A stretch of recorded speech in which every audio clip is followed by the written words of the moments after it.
Thank you, everyone, and welcome again to ReWild Long Island Soil Secrets and Mulch Murmurs Talk with Tamson Yeh. Tamson is the turf specialist at Cornell Cooperative Extension, and she'll be talking about how you can maintain your garden with proper soil and mulching. So I'll hand it off to her. All right. So mulch may mean murder. Just today, I went out in the fog and it was very eerie. And I wondered what those horrible volcanic mounds were. And it turned out somebody had freshly volcano mulched a whole bunch of dying trees. It was wonderful. So this is something that mulch can definitely do that is very, very wrong. So a couple of things. No. Of course, we got to start with that. No dyed mulch. People are just crazy for dyed mulch, and I don't know why, because it's inferior material. It's had chemical dyes added to it, but people are nuts for it. So that's something that should be avoided. Also, cocoa hulls. People seem to be very enamored with cocoa hulls. I mean, I love chocolate too. However, cocoa hulls smell very good to dogs, and they're very toxic for dogs. Also, cocoa hulls will rot. So that can be very problematic and can be very slippery. Okay, so let's talk about the kinds of mulch that we may not want, like the one on the left, and the kinds that we do want, like the one on the right.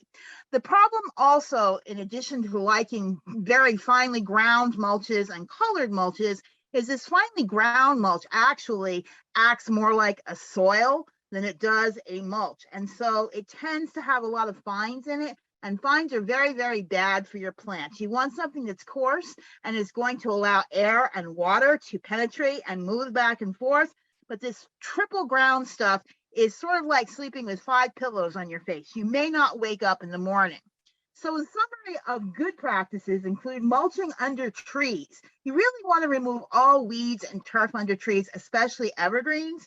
You want to maintain a 3 to 4 inch deep, no deeper than that, layer of wood chip mulch where you have large bark chunks are actually the best to prevent weed growth, but you need to leave at least a 2-inch space between the mulch and the trunk to allow air and water movement.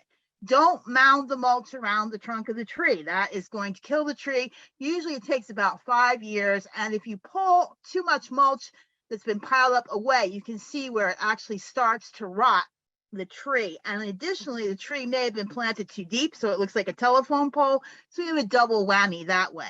You want to inspect the depth of the mulch layer each year. Remember, this is an organic product, so it is going to break down over time due to microbial activity. And then you can top up the mulch to keep that 3 to 4 inch depth. So there's a lot of things that mulch can do that are beneficial. It can save water, it can stop weeds, it can save time, it can keep the soil cool, it can reduce plant stress, but it has to be applied correctly and it has to be maintained correctly. So here is a website that has a pretty good article on mulch. We always want to think about the fact that you have ground cover mulch, which is what we see here with the large chunks, and then we have soil amendment mulch, which should never be on top. Ground cover mulch should not have any fine material in it, because that fine material can pack the pores in the mulch and prevent water penetration. It can actually cause the water to sheet off, that triple ground stuff. Also, there's a myth that says all mulches save water by keeping the ground moist. Not so with that stuff with a lot of fines in it. Only ground cover mulch with no fines is going to allow air and water to penetrate, and mulches with fine grade material will actually become water repellent over time. So like I said, here's the mourning person because they're mourning the fact that the tree is going to die because it's got a big volcano of mulch. We have ground cover mulch, which is used to cover the ground, generally at 2 to 4 inches thick. And then we have soil conditioning mulch, like I said before. And unfortunately, on Long Island especially, there's a recent trend to use soil conditioning mulch as ground cover mulch. We don't want to do that. Even worse, there's also composted tub ground mulch. And that also can have diseases in it, and is often produced by a land that has cleared and the wood is all piled up. So it's not even composted correctly. Usually this type of mulch is too poor to fit into either category of ground mulch or soil conditioning mulch. So again, you want to make sure that you know what you're using and that you're not using something that's going to create issues for your plants. Ground cover mulch is used to keep moisture in the ground and to inhibit weeds until the plants actually cover the ground, and even will slowly release nutrients to the soil below. So this type of mulch used correctly can make a great landscaping project look even better. But too often you're using the stuff with the fines, and that's not so good for your plants. Wrongly used mulches provide none of the benefits that people expect from ground cover mulches. And while we're talking about mulches and plants, remember that if you have a plant with a basal rosette, and some of our native plants do have basal rosettes, you never want to cover up that basal rosette because that will cause the plant to smother, even if you're doing things correctly. So most standards allow for 5% fines, which is absolutely the maximum that should ever be allowed. 0% fine material is even better. So we see stuff on top that would not be good for a ground cover mulch. Ground cover mulch would be chunks of wood or bark, and wood chunks are preferable to bark. And actually, if you can get suberized bark chunks, that means that they are going to be waxy and very slow to break down. That's the best of all. It can be pieces that are 0.6 inches, 0.8 inches, or even up to 1.2 inches, depending on what the client wants, but should never have any material in it that is less than 0.6 inches. So the next time you go out to buy mulch, take a little ruler with you and see what you're actually getting. It's airflow that makes really good ground cover mulch. Mulch with fine grade material doesn't have good airflow. It remains wet for long periods. And again, if it's piled up, it can cause the crown to rot, even if it's at the right level. That stuff with the really fine stuff in it can cause your crown to rot. It's really bad to have low airflow and constantly moist conditions in the top 2 to 4 inches of the crown of the plants. That mulch should be allow water to drain down and not hold it around the roots and the crown of the plant, which we see in this picture here on the right. Ground cover mulch with fines in it creates ideal conditions for disease around the crown of the plant and may enhance root problems such as Phytophthora. For example, they did an experiment where they tried fine mulch versus coarse mulch. Here's the fine mulch one, and you can see you've got a bit of a slope off the berm. All the water came tumbling down the hill, hung out in that finely ground mulch, and you can see how many plants have Phytophthora. It makes you want to weep. Now, what about water retention? Mulch with fine material and little airflow can actually become water repellent. Like we said, it becomes hydrophobic. So when you water, instead of penetrating into the mulch, it simply runs off the top, and down below, it becomes very dry. So good airflow, chunky ground cover mulch, and that is going to save you water too, because the water is going to be able to penetrate. When you are applying mulch, make sure that you moisten it first. Moistening it first reduces any inability of the water to penetrate, any water repelling principles it may have. So if you water it down first before you apply it, that's going to help you. And wood mulches that receive routine irrigation are less prone to this problem, but don't underestimate if it has been applied too thickly. You always want to go, when you're checking your mulch, go in and dig a little bit. You can even use a stick to see what's going on underneath to make sure that you don't have any water repellency or nothing holding too much water. So again, with weeds, you don't want to use that finely ground stuff because that acts more like a soil or compost, so the weeds will actually root right on the surface. If you have a coarsely ground mulch, which is what you should have with 0 fines or very few fines, what happens is 2 things. Either the weed seeds drop through the little pores in the coarse mulch and they get so deep that they can't effectively sprout. Weed seeds have an Achilles heel in that they have very little stored carbohydrate. So even if they are able to sprout, they can't get up and above that mulch and then spread themselves out so they can start to photosynthesize. The other thing is that even if you have some weed seeds that sprout on the surface of coarse mulch, they're not going to survive very well because there's nothing to trap and hold soil and soil moisture so that the roots can get a hold. So it's a good way to repel weeds in 2 different directions. If you've got the fine stuff, weed seeds will blow in and you're likely to end up with more weed problems than you expected. So another myth is that all mulch releases nutrients into the soil. Well, only well-composted mulch or non-composted coarse grade mulch with no fines will do this. Coarse, chunky mulch with no fines, whether it's composted or not, is not going to release a significant amount of nitrogen into the soil. You may have heard something about nitrogen drafts where the mulch is pulling all the nitrogen out of the soil. That typically does not happen if things are done right. There's another myth that all mulches spread over the ground will result in healthier and better looking plants. Not necessarily true. If you're using that very fine mulch with a lot of little particles in it, that can end up where you're holding water, or you're ending up repelling water, depending on what you're using. Or you can even have a problem with disease in this really finely ground stuff like we see over on the right-hand side. Again, use those large chunks of mulch. That's much better choice. There are manufactured mulches, like I said, like hardwood chip or bark nuggets or other chunky mulches. Those are usually very good. And where humidity is very high, even 5% fine material can have bad effects. So 0% fine material is better. Okay, there's a terrible habit that's started in the UK where they put mulch over a jute mat. And I've seen people try to mulch over landscape fabric. Don't do that. You'll end up with a pond on top of the jute mat or the landscape fabric. It can't allow the soil to breathe or your plants to breathe. So don't do that unless you're trying to create a wetland. Just mulch over the soil itself. Fire can be another problem, especially if mulch piles are kept very, very high. What happens is the pressure causes the entire pile to become anaerobic, and that causes heat to build up, and then occasionally the pile will catch fire. That usually doesn't happen in your yard, but that can happen at a mulch purveyor. So another problem is that, not a problem, but you can grade tub mulch. Chunky pieces that are at least 0.8 inches or larger are the ground cover mulch. The other stuff that's small can create problems, as we just said. And then the other thing we want to consider is when your mulch does start to break down, that's okay too, because that will provide some humus and some soil conditioner, not hummus. That's the delicious stuff on the bottom there. And humus will increase water holding in sandy soils.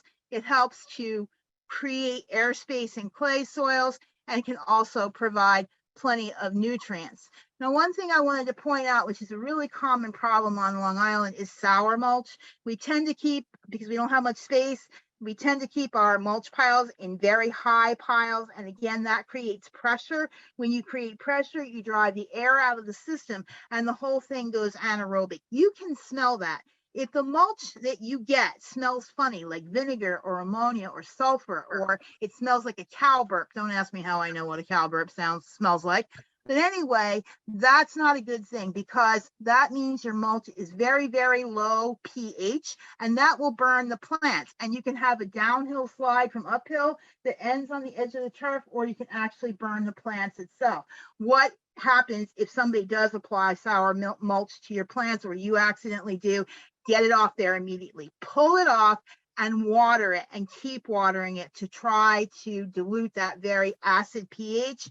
And chances are you'll be able to actually use the mulch later, a little bit later, or at least you get it off your plants so your plants don't burn. Okay, so that's the story of mulch. And now, here it comes. Yep, soils. And you can see that Grandpa there is snoring. That's what most people do. Their eyes glaze over when I start to talk about soils, but I'm going to give it my best shot here to see if we can help you to understand soils a little bit better.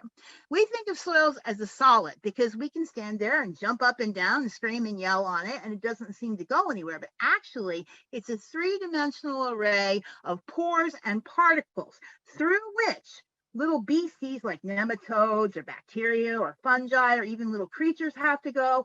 Also, air and water have to move through these pores and around these pieces of soil, and roots have to grow through these little pores and around pieces of soil. And roots can grow in two ways. They can either ferret their way between these pores in the soil, or there's something called root growth pressure, in which the roots can actually plow the soil aside. And if you think about it, if your soil is compacted, it's going to be really hard for the roots to do anything or the air and the water to do anything. And we're going to talk about compaction in just a few minutes.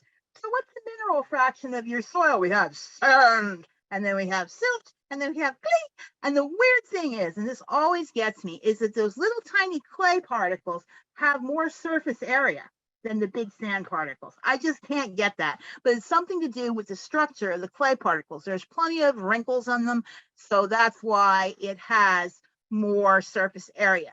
So you can think of your sand, silt, and clay as Legos, and you can see how Legos can lock together.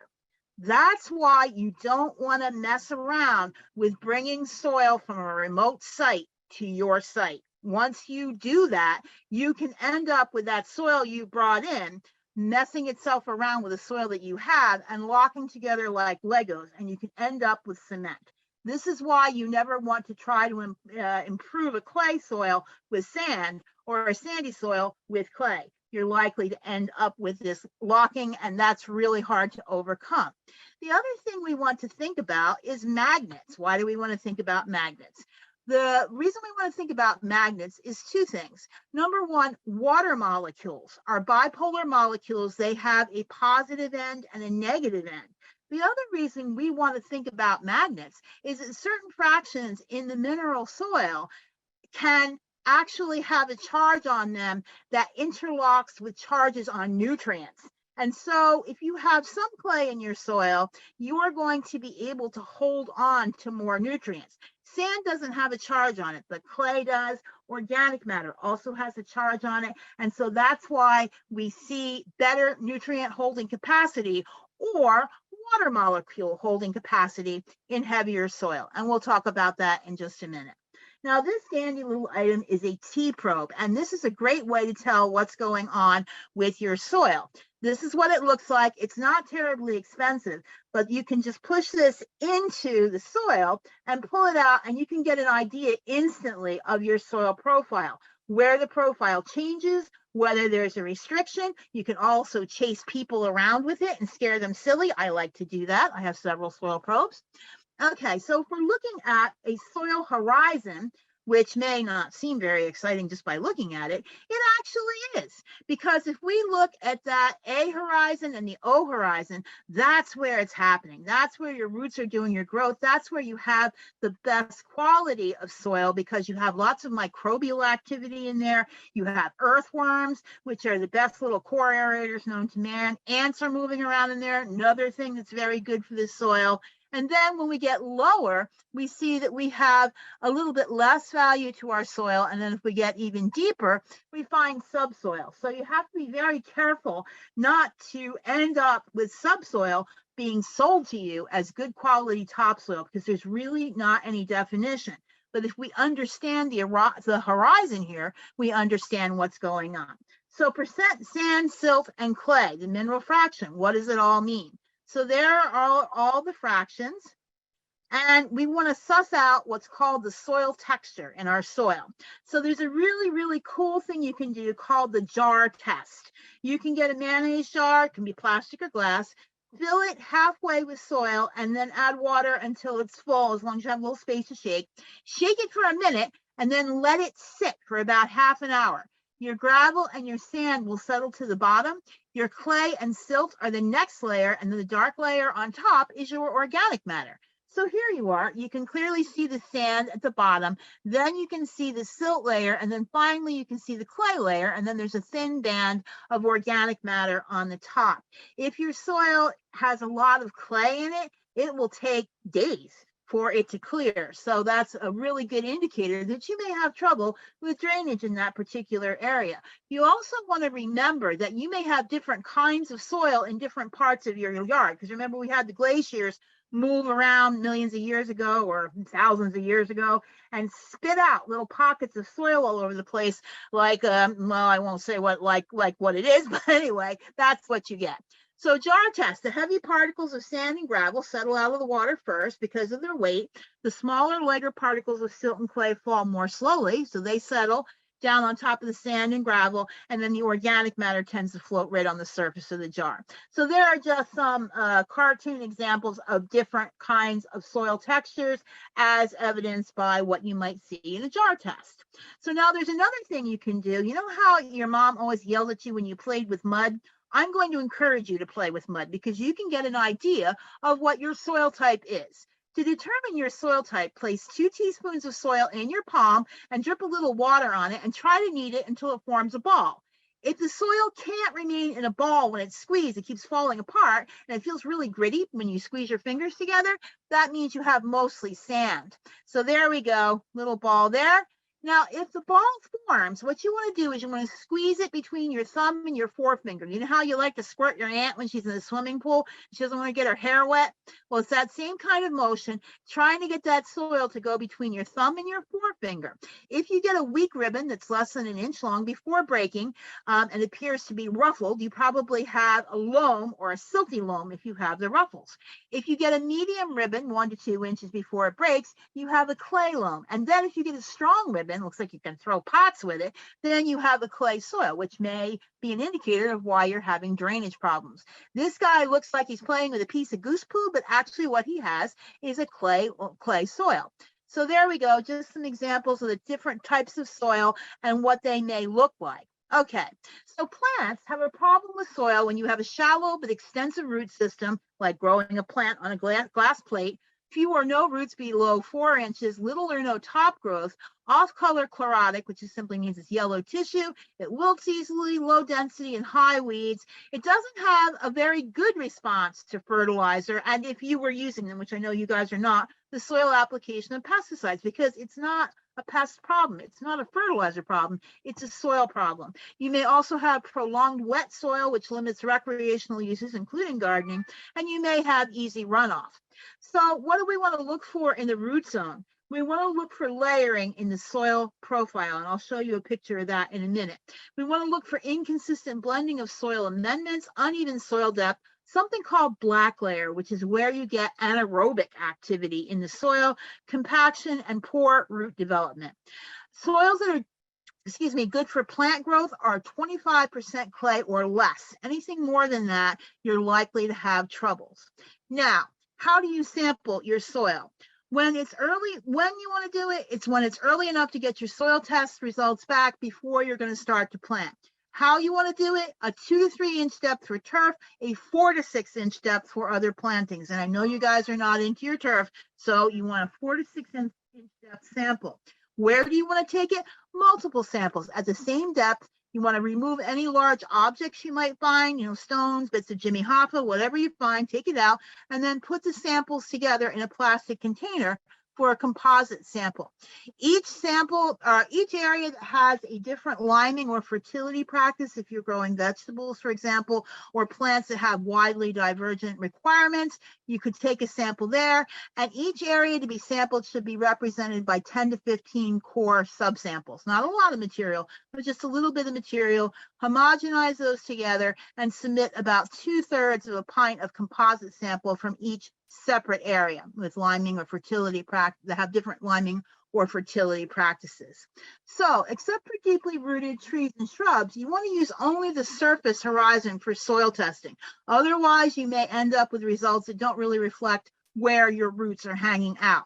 There's also some seasonal variation you have to look out for. You want to look a little bit different for areas that are frequently tilled, and you can see the example there. And you never want to sample the soil when it's extremely wet or when the soil is frozen. The other thing you don't want to do, and we're back to the fact that you have to be careful, let the buyer beware, is you never want to buy soil without inspecting it. I really don't want you to buy soil at all. I want you to amend what you have, but we're going to take a look and see why this is the case. We're going to talk about gravel. Gravel will pass a 75 millimeter sieve, but will be retained on a 2 millimeter sieve.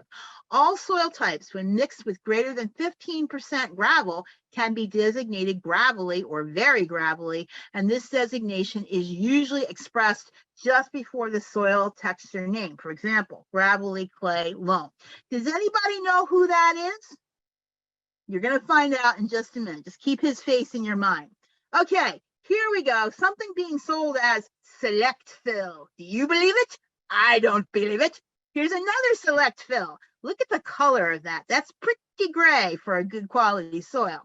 So one thing you always want to do is request a sample of any soil that you want to buy. And then you're going to sneak off home and you're going to estimate the rock volume. And this may save you a lot of heartache and a lot of money. To estimate the percent of gravel or small rocks, you need a 1-pound coffee can, or you can use a 3-pound if you'd rather have a bigger sample. Fill the can to the top of the soil, packing the soil as you fill it, and then pour that packed soil back onto a tarp. Clean most of the dirt off the rocks. Keep a hold of the dirt. Anything bigger than 1/8 of an inch is a rock. Discard your rocks and then pour the soil back into the can, packing as before. Now, you're going to measure the empty space from the top of the can to the top of the packed soil. The volume of rocks is the amount of airspace left at the top of the can. So say your can is 5.5 inches tall, but the top of the soil part turns out to be 2.5 inches after all the rocks are discarded. Your rock volume is then 2.5 divided by 5.5, or 45%. Do you really want to pay for 45% rocks? I don't think so. This was being sold as top quality topsoil. It's actually bank run, which is subsoil or fill. And this being sold as select fill is absolute crud. Here's some more crud. And there's some more crud. Okay, so what is the difference in one word? Money, money, money, money, money. Here we go. P.T. Barnum. There's one born every minute, except I think he never said that. But anyway, he wins. So be very careful when you're purchasing soil. Now let's talk about soil structure. What about soil particle size? Soil particle size is a mineral fraction of the soil divided into sand, silt, and clay. But the way they hang together is called an aggregate. And aggregates are super important to maintain the structure of the soil because that is what makes the soil stable. So soil structure is the arrangement of particles into aggregates. Aggregate formation can depend on freezing and thawing and wetting and drying and soil organism activity. And when all this happens, then you get chemical reactions, and then you really can look at your soil structure and see if it's hanging together well. So here's a soil structure that we can look at. We saw this slide before. We sort of have a feeling that this is hanging together pretty well because the pores are nice and large. There are creatures in there. There's space for air and water exchange, and it looks like the aggregates have some stability. What makes those aggregates stable? Bacterial activity, fungal activity, which makes these threads called mycelia, which helps to bind soil aggregates together. So weak aggregates, sometimes they're called PEDs, are barely observable in place in moist soil. And when they are removed, the structure breaks into very few observable aggregates or PEDs. A moderately strong soil structure, you will see those little aggregates, and when they're removed, many well-formed aggregates are observed, and then strong aggregates are well-formed and very evident in place, and when you disturb that sample, it will break into evident aggregates. So the ideal mineral soil is 25% air, 25% water, 45% mineral matter, and then 20% organic matter, which also acts like support pantyhose to hold that soil aggregate structure together and to allow air and water and roots to move back and forth and any little creatures that are in there. So here we go. Here are some aggregates to look at. We've got strong aggregates up at the top here, top left here. We have moderate aggregates at the bottom, and you can start to see that if you actually stare at it. And then we have very poor aggregate activity up here, aggregate formation up in the upper right-hand side.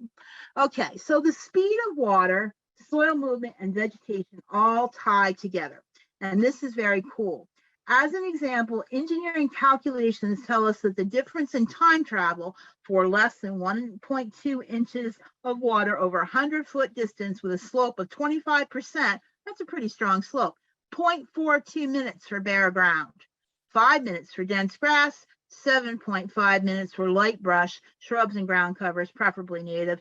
And the faster the water moves over a less vegetated area, the more soil it is likely to take with it, more likely it'll break up the aggregates, and then your soil structure can be destroyed and you'll have erosion. So this can be very problematic. Now let's discuss for a minute the confusing concept of bulk density. What the heck is bulk density?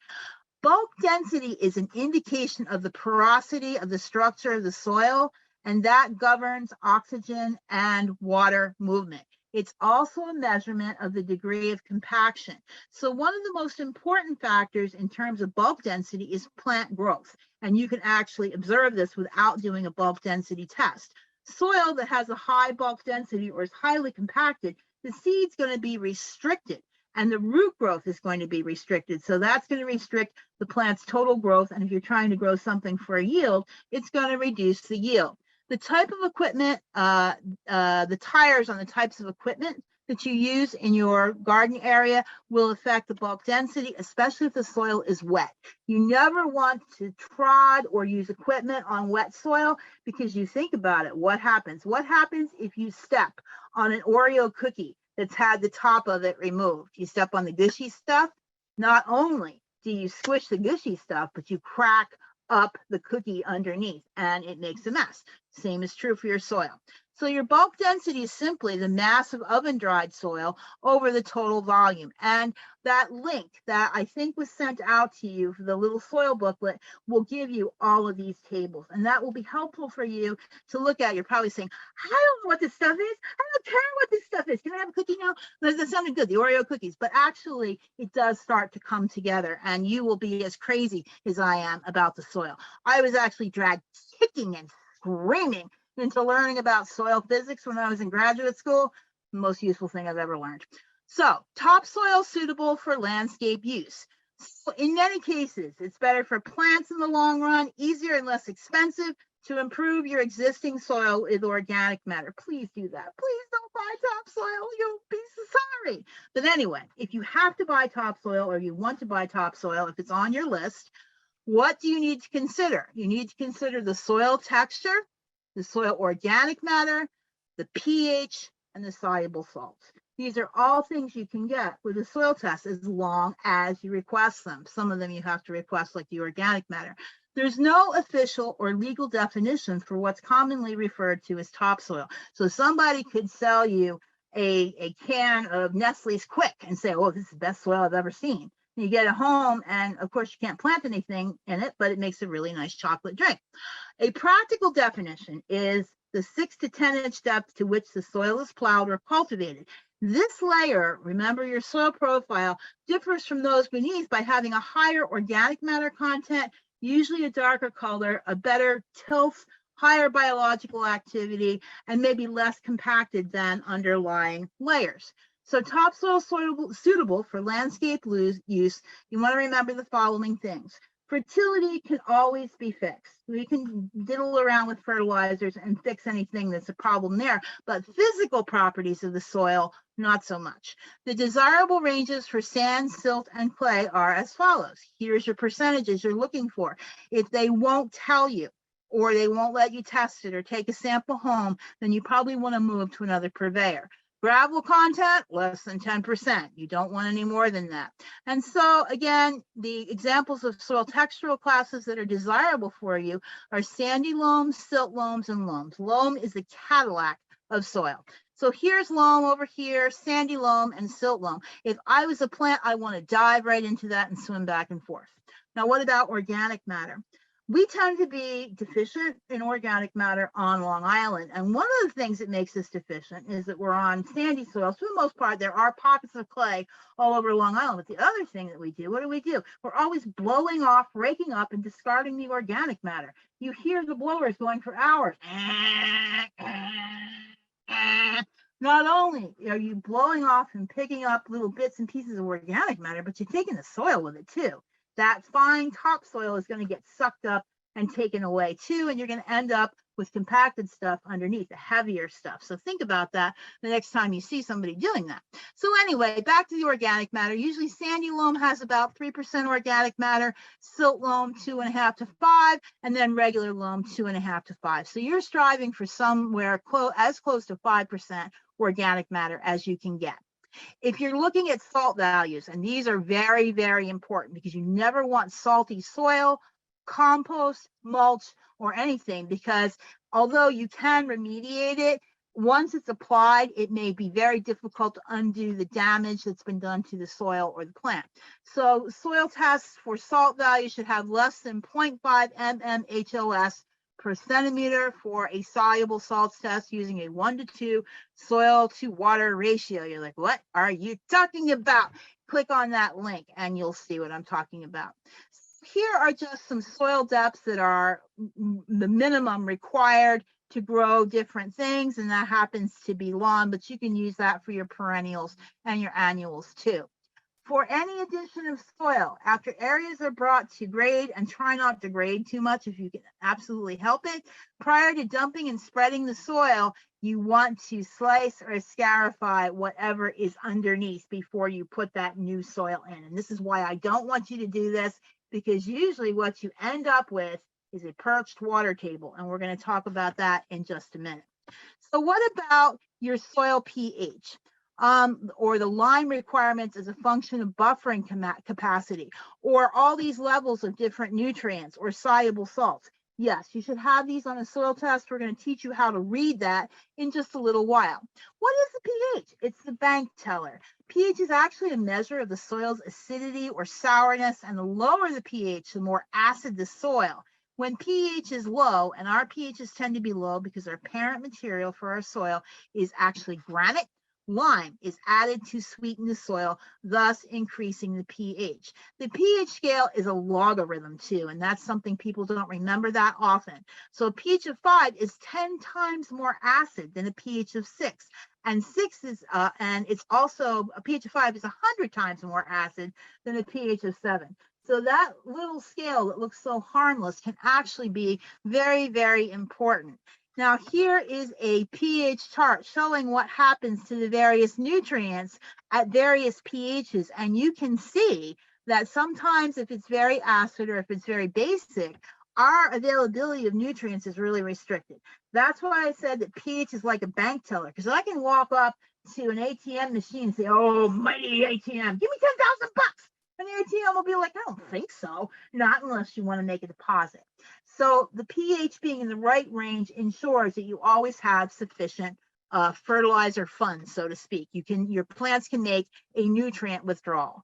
I like these kinds of soil pH test kits. I don't like those little doohickeys that jam into the soil. They're not as accurate as these types of swimming pool tests. And you can get these, they're not that expensive, and they do a lot of tests. So I really recommend this kind. So how does pH affect your fertilizer availability? Well, if your pH is 4.5, which is pretty acid, but actually pretty common on Long Island, about 75% of your applied fertilizer may be unavailable to your plants. It doesn't matter how much you put down, that pH is holding it in the fertilizer account. When you get up to 6, only about 20% of applied fertilizer may be unavailable to your plants. So that means 80% is available to your plants. Most plants like a pH somewhere between 6 and 7. Now, there are ericaceous plants, things in the blueberry family, that like it acid. They might like a pH of 5.5. But in general, most plants will be okay in that 6 to 7 range. And you can always look it up. Now, if your pH gets too low, things like aluminum come out of being held onto the soil, and aluminum is very toxic. pH can also control the color of hydrangeas, for example. Certain hydrangeas will be blue at a higher pH, but they'll be pink. No, they'll be blue at a lower pH, but they'll be pink at a higher pH. So if they're closer to the road or concrete, which tends to leach and drive the pH up, they might be more pink. Okay, so lime recommendations. Lime incorporated before you planted anything should be done so it's down to a depth of at least 6 inches, because lime does not move very fast. So if you're digging a hole or digging a bed and you want to amend it, make sure you go down about 6 inches. Also, lime applications should never exceed more than 50 pounds per 1,000 square feet in a single application. So if your soil test says you need more than that, then you have to split the application as many times to get the amount of lime down that you need. You don't want to do this. You don't want to pile up a big stack of lime, because it'll never go down, and that can actually harm your plants while it's sitting on the surface. Now, what's the soil buffering capacity? The buffering capacity of the soil is the ability to withstand really rapid pH fluctuations. So your soil is actually, in some cases, fighting back at what you're adding to change the pH. The greater the buffering capacity of the soil, the greater the quantity of stuff you have to put in to change the pH. So soils types with low buffering capacities, they're not going to fight your changes, are sandy soils that don't have a lot of clay or organic matter because they can't capture and hold things that might change the charge. Soil types with high buffering capacity are those with high amounts of clay or organic matter. So it will take more amendment to change the pH in those with high buffering capacities. So if we look at this little chart here, we see that if we want to bring our pH up to 6.5 and we have a starting pH of 4, for sand, we have to add 125 pounds of lime per 1,000 square feet to get to where we want. But if we have a loamy soil, we have to add 215. And by the time we get to clay, we actually have to add 300 pounds of amendment to raise that soil's pH. That's because loam and clay have a greater buffering capacity. So it usually takes about 3 to 6 months for a lime application to become chemically active in the soil. So you want to do a pH test about 6 months before you plant, so lime amendments have time to work. What's the difference between calcitic limestone and dolomitic limestone? It's just simply that calcitic limestone has less than 5% magnesium and dolomitic limestone has more than 5% magnesium. So you go back to your soil test and see whether or not you're deficient in magnesium. And if you are, you can use dolomitic limestone unless you have heavy soil, because dolomitic limestone will make heavy soil even heavier. Liming materials, we have pulverized, granular, pelletized. Basically, they will all work. Some of them work a little bit slower than the others. Now, here's a way that you can save money when you're liming your soil. You want to look on the package for something called the effective neutralizing value. The effective neutralizing value tells you how much lime you're going to actually have to use to get to where you want to go. Now, what am I talking about? If you take the number 100 and divide it by the effective neutralizing value, that tells you for every pound that your soil test recommends for lime for you to add, how much you actually have to add.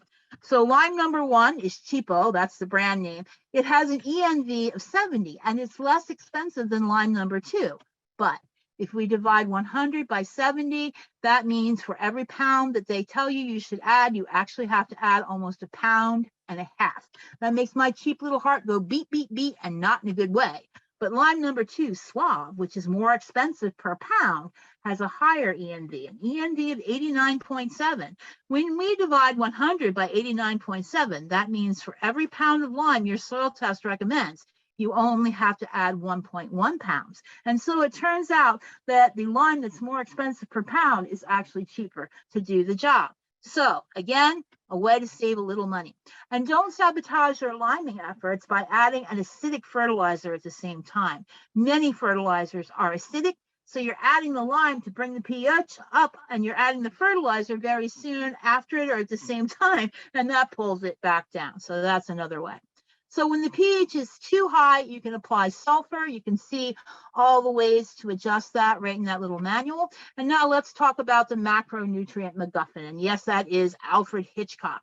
What's a MacGuffin? It's an object or an event or a character that serves to set and keep the plot in motion despite lacking intrinsic importance. And that's exactly what your level of nitrogen is. It is full of sound of fury and signifying nothing. Nitrogen levels are so transient that we shouldn't even pay attention to them. Nitrogen is constantly changing in the soil. You can look at other nutrients, but you should not be looking at nitrogen levels. Now, what about macronutrients? Sure, a macronutrient are things like phosphorus, potassium, magnesium, and calcium. What about the micronutrients? Manganese, iron, zinc, and aluminum. And again, these ranges are all in that link, or these tables are all in that link that I sent you. We already talked about aluminum toxicity and other pH issues. And then we want to talk about cations. Now, we know from what we said previously that a cation is simply a mineral ion that has a charge on it. And remember that we have water molecules that can grab onto that charge, and then we have soil fractions that also can hang onto a charge. But the one problem with water molecules, and this is very important for Long Island, is that nitrate nitrogen also has a charge that will grab onto water molecules, and then the water, as it moves, will take the nitrogen with it, and we can end up with nitrogen contamination of the environment, either by leaching, which means the water is pushing through the soil profile and then into the water, or we can have runoff, which means the nitrogen hangs onto water and then is pushed across the surface. And those two things are very important. Okay, so there's your typical CEC range. Again, you can find this out just from looking at that resource I told you about. Now, what about physical soil tests? When should you do physical soil tests?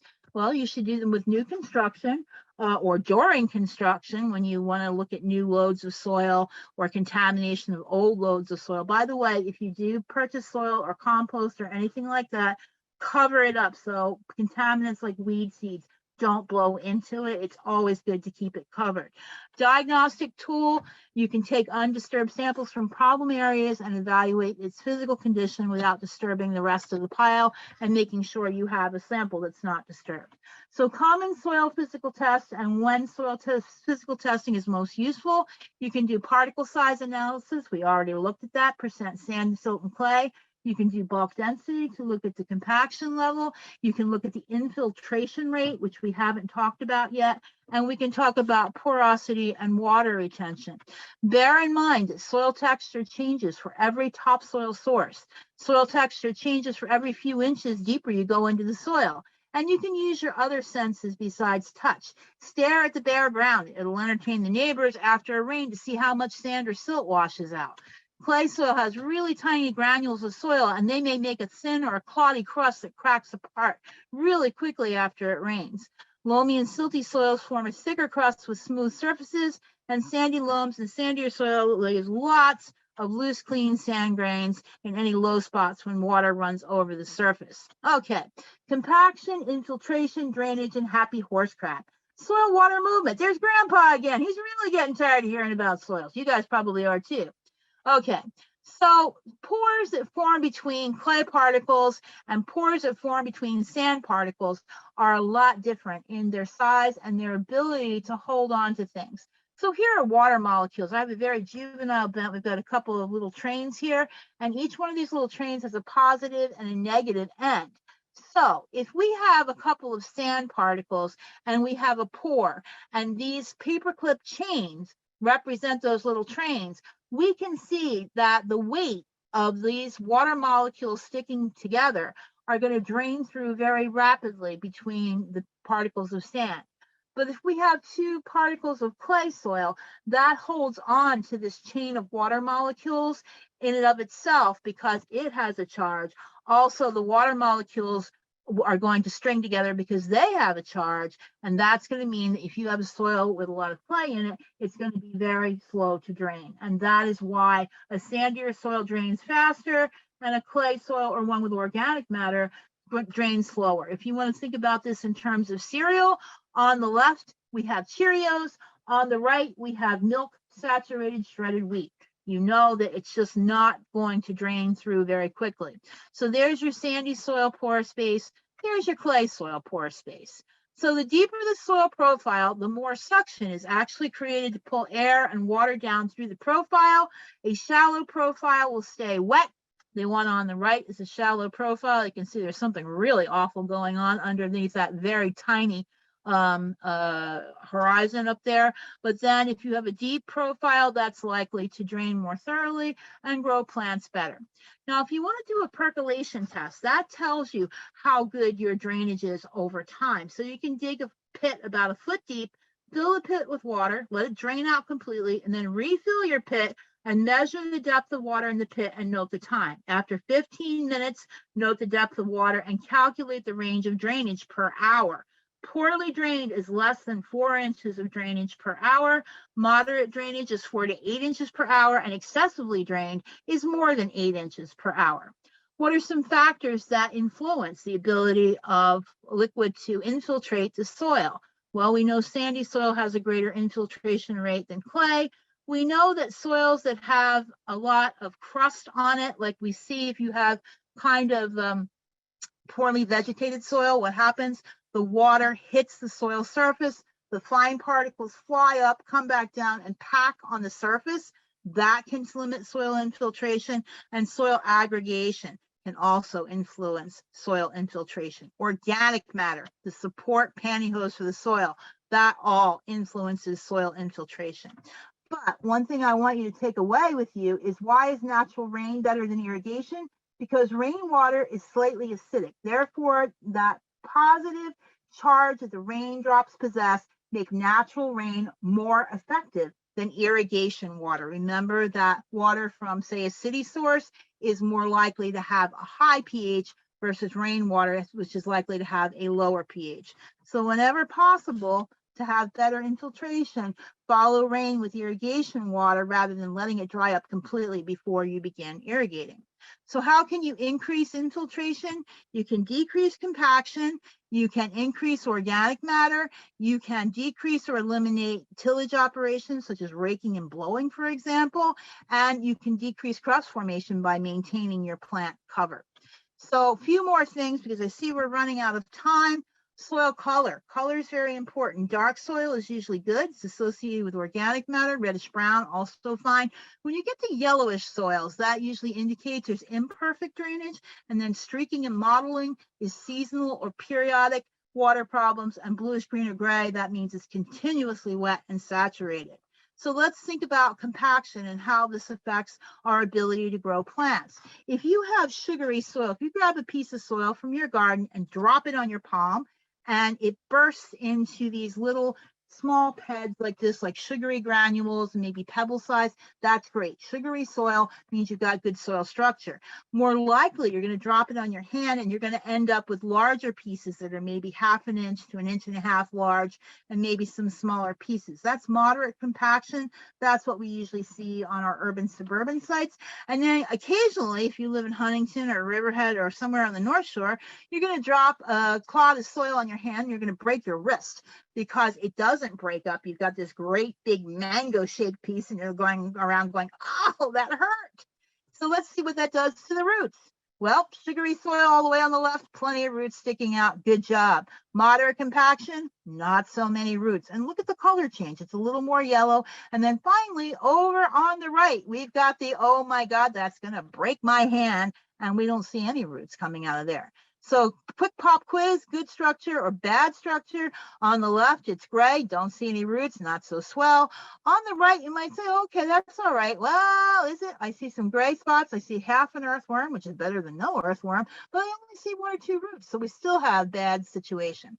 Okay, so you want to take the chief compaction test. Now, when you're out gardening, many of you may be very happy and all of a sudden you feel eyes on you and you're like, who is watching me garden? And you look next door and sure enough, you see poking through the vertical blinds, the nose. And you see the sun glinting off their glasses. You're like, oh, are you kidding me? Well, there's a way to get rid of the person and check your compaction at the same time. You scrabble around the drawer, you get a shower cap from Howard Johnson's. Then you go to the dollar store, buy the longest screwdriver you possibly can and a bottle of sour off-brand ketchup. You check the soundtrack from Psycho out of the library. You go out to the site, you want to check for compaction. You put Psycho on the boombox. You got your shower cap on. You got your screwdriver coated with ketchup, and you take the screwdriver and you jam into the soil. And if you can't get it below about 2 inches and you break your elbow in the process, let's face it, you're compacted. This is what Janet Leigh really saw in the shower. She saw Lawrence Welk. And you know, if you watch Lawrence Welk, the remedy for compaction is fiber, lots of it in the form of organic matter. How much organic matter do you want to maintain? 4 to 5% by dry weight in your soil. But increasing organic matter in an acre of topsoil by just 1% requires 40 cubic yards of amendment, or 460 pounds per 1,000 square feet. So you need to have your soil tested by a lab to determine organic matter. Basically, they just weigh the soil, they burn the soil, and then they weigh it again.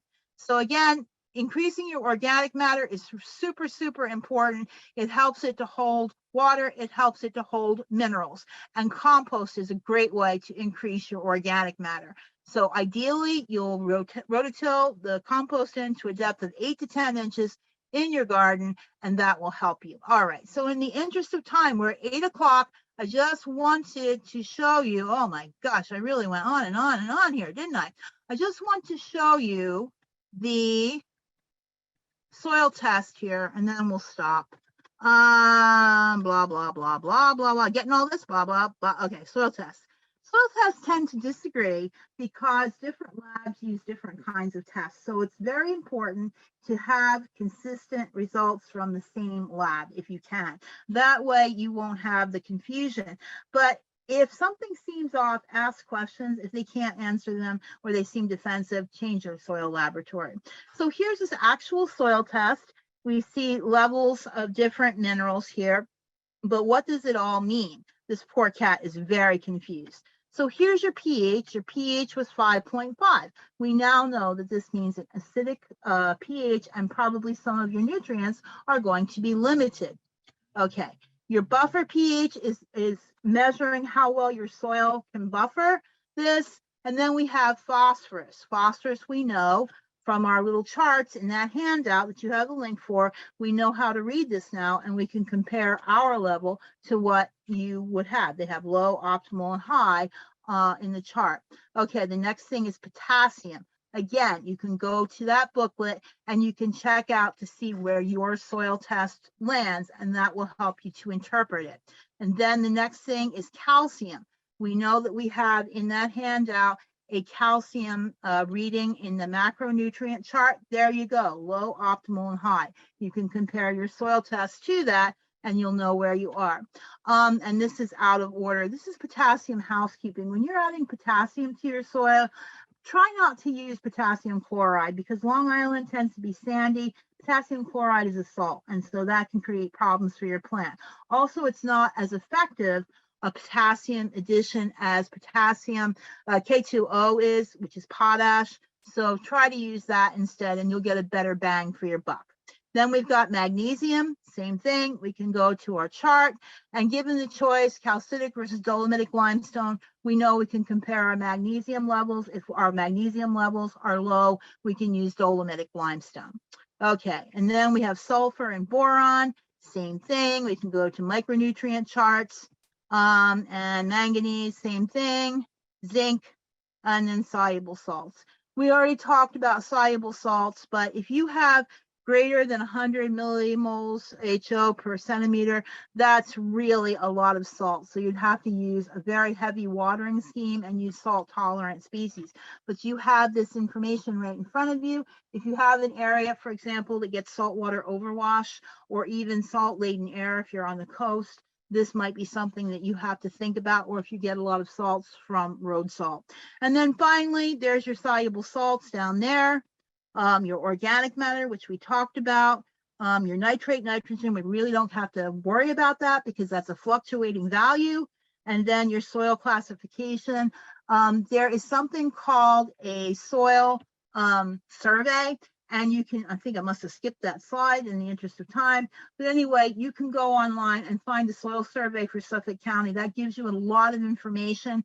They used to have a really nice book of it, but now they've gone all to computer stuff. But if you look it up, you can find it and you can find out exactly where you are and what kind of soil you are sitting on. All right. And then finally, we have the cation exchange capacity and the calcium to magnesium ratio. So again, that's an awful lot of information. But anyway, that just gives you a little bit to whet your appetite about soils. If you have any questions, we're going to look in the chat to see if anything's come through. But look at that link that I sent you and all will be explained. I really do promise. Are the rest We have of you? a couple of questions Yes, in the chat. The first one is from Kimberly. What is the name of the pool's soil pH tester? The which one? Oh, you mean the one that you push into the soil? Actually, I'm looking at the soil pH tester, which has the two little. Oh, that holes. one. Yes. That's a Cornell kit, and you can order those from Cornell. If you email me, I will send you the place that you can either call or contact to buy them. We used to sell them out of our office, but we don't do that anymore. I don't know why. Could be that they didn't have enough of a call for them. Here, let me start my video again. So yeah, you email me and I'll send you the source for those. Next Amazing. question. Okay, the second question, are whole fallen leaves good for compost or should I shred them first? Shredding them first is a really good idea because that helps to make them into smaller chunks, which is easier for the soil microbes and the earthworms. to break down. The one thing you want to be careful about are maple leaves because they tend to pack flat and they can become anaerobic. But if you mix them up with oak leaves, that will fluff them up and then you can put them in that way and they'll break down. But again, if you can shred them up first, mow them on some concrete or something to really get them small, that's helpful. Second question from the same person. Do you put lime on established plants like roses? Depends on what your pH test is. It's really good to know what your baseline pH is. So again, if you can get one of those little testing kits, you can get some soil from around your roses, see where your pH is. And if your pH is below 6, then you would probably want to add some lime. But if it's in the 6 to 7 range, no. And if it's above 7, no. Lime is simply to raise the pH. Where is a good place to get good soil? Oh gosh. Oh, I hate this question. I hate this question. No, I'm just kidding. The best place to get good soil is actually your own yard. If you've got a yard and you've got some soil there, try to amend the soil with organic matter and improve your existing soil. Other than that, you have to be very, very, very careful. You have to be careful with compost because sometimes they add soil to compost and then sell that. That's adding fines to the compost. And we talked about that fine stuff, that will plug things up and create problems with drainage. So I would say work with your own soil or do that rock volume test because a lot of topsoil they're selling is crap. Okay, fourth question. So many municipalities use blowers everywhere. In the parks, they are blowing up all the topsoil off each time. How do you add soil to the roots of the trees and shrubs that are now exposed without causing any more damage to the plants? Should the area just be mulched? Excellent question. Yes, the area should just be mulched. You don't want to add any soil back because number one, you may end up with incompatibility, which is very bad for the roots, but you do want to cover them up so that they don't get run over by equipment. But again, by mulching that area, no more than 3 to 4 inches, usually 3 inches is what they say, you'll keep equipment off and you'll keep weed whackers from the trunk of the tree or those surface roots so they don't end up with weed whackeritis. Just plain old large bark chunk mulch is the best choice. Okay. Many of Long Island native plants do well in nutrient-poor sandy soil. Is there any reason to amend soil for our native gardens on Long Island? Probably not, unless you have a super, super, super harsh site and you have plants that you want to nurse along. Then you might add some compost. But for the most part, the plants that you have to do your homework on the plants. Many plants are kind of geared towards those sites. What you don't want, and you want to keep an eye on, is having the invasive plants starting to outcompete your native plants. Then you have to look at your soil, at your water, or even possibly some added fertility in the form of compost, because those invasive plants often can even outcompete your native plants. But those are in the harshest sites usually. Another question, how do I know where to get my soil tested and how should I go about collecting the soil? Should I collect from a few different areas? Great question. You can get your soil tested for the basics at Cornell Cooperative Extension, and they can test your pH and your soluble salts. And they can give you information on what soil labs you can go ahead and send to. They have a sheet that will tell you how to collect the samples, or if you're going for a soil lab, they will also tell you specifically how they want you to collect your samples. Typically, they want composite samples from an area that has the same fertility and other practices, and you can take a bunch of plugs from that area, crumble them up together. You take the top of the soil off where it might have some vegetation on it, and then you don't want really deep soil, so you just want a little piece that is in the soil profile where the roots are, and then you take a bunch of plugs from there. But usually the specific entity that you take your soil to will have the instructions for you. Great question. Okay, a question. What do you think of sweet peat? Sweet peat is a composted, I think it's horse manure. Is that what it is? I've dealt with the product before. I have not tested it personally. I think that you could use it, but there might be other things that would do the same thing that would be less expensive. I think that's a fairly expensive product, if I'm not mistaken. And if you want more information on that, I can research it for you. You just have to email me at extension. Then you'll probably have to poke me 2 or 3 times because I forget what I'm doing in the middle of what I'm doing. And then I can get a better answer for you. Do you think compost manure is good? I've also used horse manure. Yes, you can use composted manure. That's fine. Be careful when you're using horse manure because, and I don't know if this is still true, that used to be a source of tetanus spores. And you can use composted cow manure. Supposedly, composted dairy cow manure is better than beef cow manure. It's something about the chemical composition is better, but you can also use non-manure sources. You have to be careful of salts in manures. I think that they have tried to correct that now, if I'm not mistaken. But like I said, you may, unless you're trying to grow a crop per se, you may not need anything that nutrient rich. Look at your NPK values and see what's going on with that. Okay, another mulch question. What do you think of using leaves exclusively as mulch? Does it improve soil texture? Yes, it will improve soil texture over time. If you have a deep enough mulch layer, it should be fine. You just be careful of the maple leaves because they will tend to pack down. Mix them with the oak leaves. You can also have a pH effect from certain kinds of leaves. For example, oak leaves will acidify your site. Maple leaves will push the pH up. So again, you can mix them up. And then there are other trees that have a specific effect. If you need the list, I have that. I think it's elm leaves, push the pH up, and then there's another one. Oh, and needles. If you've got pine needles, those will push the pH down. That'll always acidify. That's one of the reasons you tend to have a lot of moss under an oak pine forest situation. Like we used to have a lot of pitch pines before the southern pine beetle snacked on them, mixed with oaks and hickories. And that tends to be an acidic environment. But if you've got acid living plants, pine needles are great mulch. What types of compostables or food scraps should we avoid putting into our home compost pile? Great question. No, meat and dairy. You never want to add that to your home compost because it's, number one, it doesn't break down very well, and number two, it attracts rodents and things like that that you don't want in your compost pile.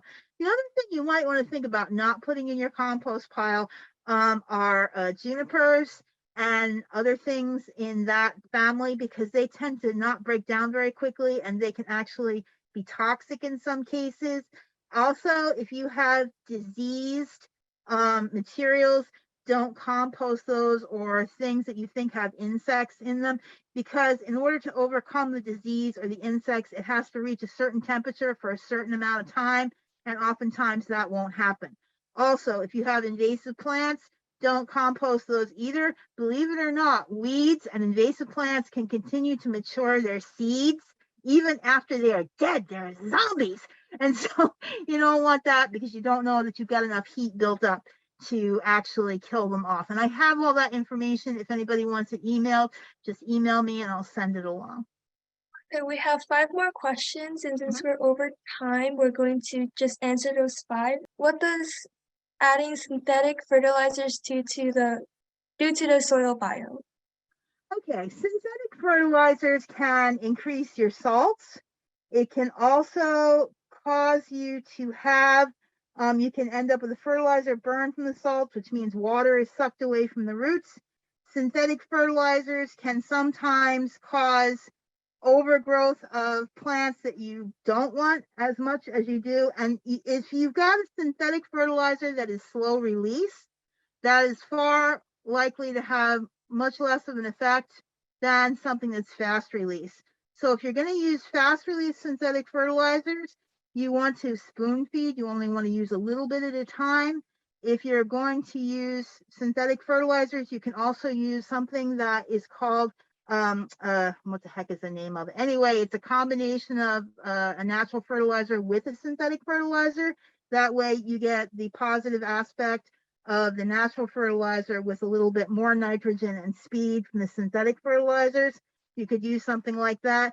I have a lot of information on fertilizer. If you're looking at a specific one that you want information on, you can email me with the name of it. You always want to look at the guaranteed analysis box because that will tell you the source of your nitrogen. It will tell you whether it's from poultry manure, if it's from a synthetic source.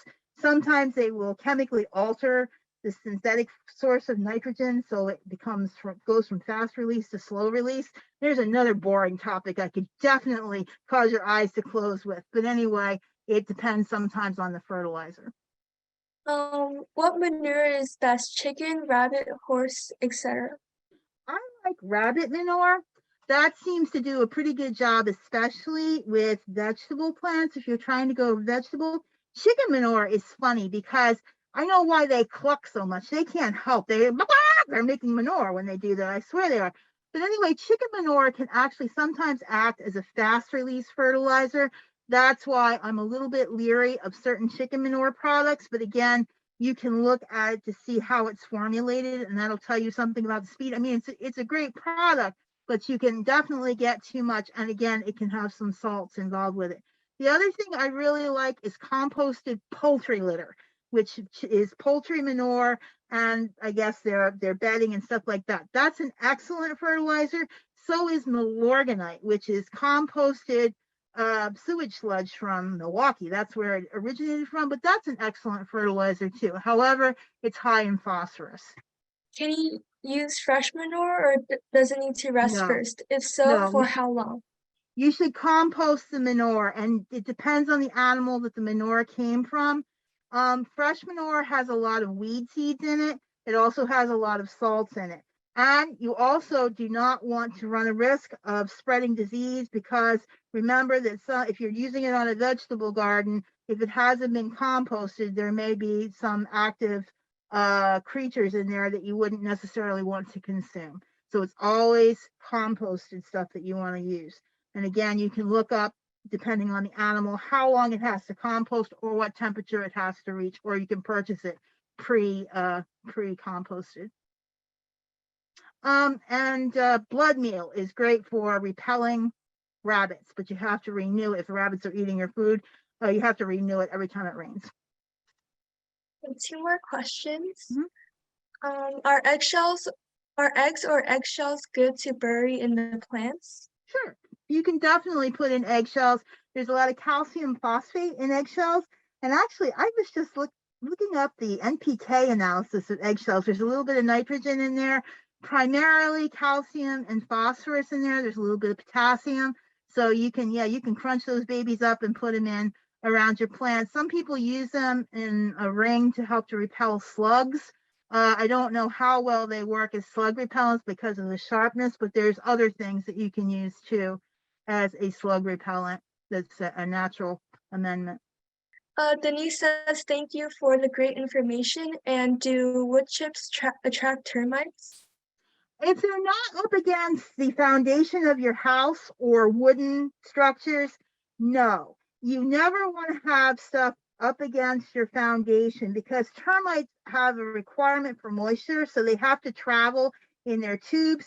So if your wooden siding is touching your mulch or your wood chips, yes, that creates a perfect place for them. But if you have a 3-inch barrier of pea gravel or 6-inch depth and 3-inch wide of pea gravel, that helps to keep the termites from not being able to cross that moisture-free barrier. If you've got an outside wooden structure, you don't want the mulch right up against it either for the same reason. Good question. Okay, that was all the questions, but I'll just let you answer one more question, which is, what is the most frequent question that you get, and what is the answer to that? Where can you get good topsoil? That's the most frequent question I get. And I'm sorry I can't give you guys a better answer for that because it is so variable. It really is. My suggestion is if you can get a sample of the topsoil you're thinking about buying and then contact me, we can look at it. We can do the jar test. We can do the the gravel test and all that stuff to try to look at it. But again, the best thing you can do is to work with your own soil because you know it's compatible. We skipped over the lemon bar thing. Everybody's had the lemon bar, right? Little cookie with the lemon, gushy lemon filling on a baked cookie base. That's basically a perched water table. People will dig out their soil, they'll buy, and they'll compact it usually, and then they'll buy new topsoil and put it in there. But they end up with the gushy lemon bar and it doesn't drain. And that is just horrible. It's very difficult to fix. So, and I shouldn't have skipped over that, but I was rushing. So anyway. It's okay. Thank you so much for your presentation. Everyone in the chat is also saying that your presentation had great information and they really enjoyed it. Do you mind putting your email in the chat so if people have more questions? Yes. And I have more soil information and fertilizer information. So if there's something specific you want, just email me and I will try to supply it from my vast junk box here of my computer. Thank you so much, everyone, for joining. I hope you all have a great evening.